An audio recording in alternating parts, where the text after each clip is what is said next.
চিত্তরঞ্জন, দুর্গাপুর ব্যারাজের সামনে থেকে তুমি রয়েছো, ডিভিসি ইতিমধ্যেই জল ছাড়তেও শুরু করে দিয়েছে। সব মিলিয়ে ঠিক কতটা কি প্রভাব লক্ষ্য করা যাচ্ছে? কারণ নদীগুলির জল আরো বাড়বে, জলস্তর বাড়বে, এই একটা আশঙ্কার জায়গাও রয়েছে। কি ছবি এখন? সম্প্রতি দেখো, গত বৃহস্পতিবার থেকে যে জল বৃষ্টি হয়েছে গত পশ্চিম বর্ধমান জেলায় প্রায় 175 থেকে 250 মিলিমিটার বৃষ্টি হয়েছে। তার এই যে বৃষ্টি, সেই জল দামোদরে এসে পড়ছে এবং দামোদরে সেই জল ব্যারেজ থেকে ছাড়তে হচ্ছে। অর্থাৎ ব্যারেজ থেকে যে জল ছাড়ার পরিমাণ এখনো পর্যন্ত 70,000 কিউসেক, এটা 60 থেকে 80,000 কিউসেক পর্যন্ত আজ রাত পর্যন্ত ঘোরাঘুরি করবে।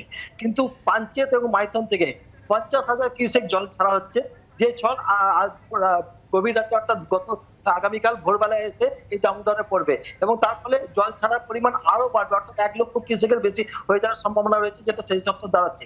তার ফলে এই যে জল রয়েছে বৃষ্টিতে এবং বাইরের জল এবং দামোদরের যে জল, সেই জল কিন্তু এই দামোদরের যে নিম্নবর্তী অঞ্চল আমরা দেখতে পাচ্ছি সেই দিকে ছাড়া হয়েছে।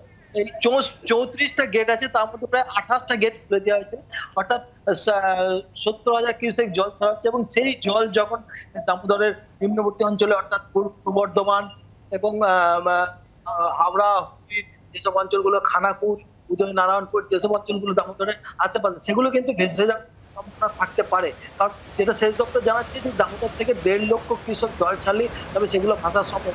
কিন্তু বৃষ্টির পরিমাণ এতটাই হয়েছে যে এই দামোদরের বৃষ্টির জল সঙ্গে মিশে গিয়ে এই জলের উপর ভেসে যেতে পারে। এই কারণেই কিন্তু রয়েছে আগামীকাল এই জল ছাড়ার পরিমাণ যদি আরো বাড়ে তাহলে কিন্তু একটা অন্য ধরনের একটা বন্যার পরিস্থিতি তৈরি হতে পারে। অর্থাৎ আশঙ্কার একটা জায়গা থাকছে। নজর রাখো পরিস্থিতির দিকে, চিত্তরঞ্জনের সঙ্গে থাকো।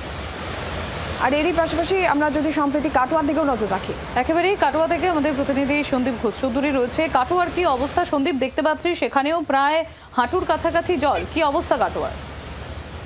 দেখো, একদিক নিম্নচাপের যে বৃষ্টি হয়েছে সেই বৃষ্টির ফলে কিন্তু কাটোয়া মহকুমার বিভিন্ন অঞ্চল জলমগ্ন হয়ে গেছে।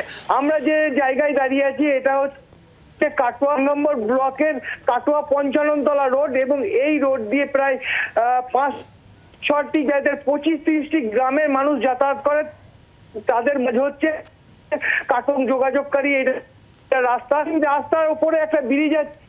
আমরা দূরে এই রাস্তার উপর একটা ব্রিজ আছে, সেই ব্রিজ কিন্তু জলের তলায় চলে গিয়েছে। আমরা যখন কাটোয়া থেকে আসছিলাম তখন কিন্তু এই ব্রিজটা প্রায় 1 বুকের কাছাকাছি জল পার হয়ে আসতে হচ্ছে। এখানকার সাধারণ মানুষ কিন্তু খুব বিপদ হাতে নিয়ে পারাপার করছে এবং যারা ট্র্যাক্টর বা ভ্যান রিক্সা করেও এইখানকার মানুষজন পার হচ্ছে। এবং মানুষের এখানকার দাবি, এই ব্রিজ যখন করেছিল গত 1 বছর আগে এই ব্রিজ তৈরি হয়েছিল, এই ব্রিজ যদি একটু উঁচু করে করতো তাহলে কিন্তু এই বর্ষার জলে এই এলাকা জলমগ্ন হতো না। তাছাড়া এই এলাকায় জলমগ্ন হওয়ার ফলে প্রচুর ক্ষয়ক্ষতি হচ্ছে। মানুষজন এখানে যাতায়াত তো আটকেছে, জলবন্দী হয়ে পড়েছে প্রায় 30টি গ্রামের মানুষ। আমরা এখানকার একজনকে পেয়েছি, আমরা কথা বলবো যে কি। ধন্যবাদ সন্দীপ।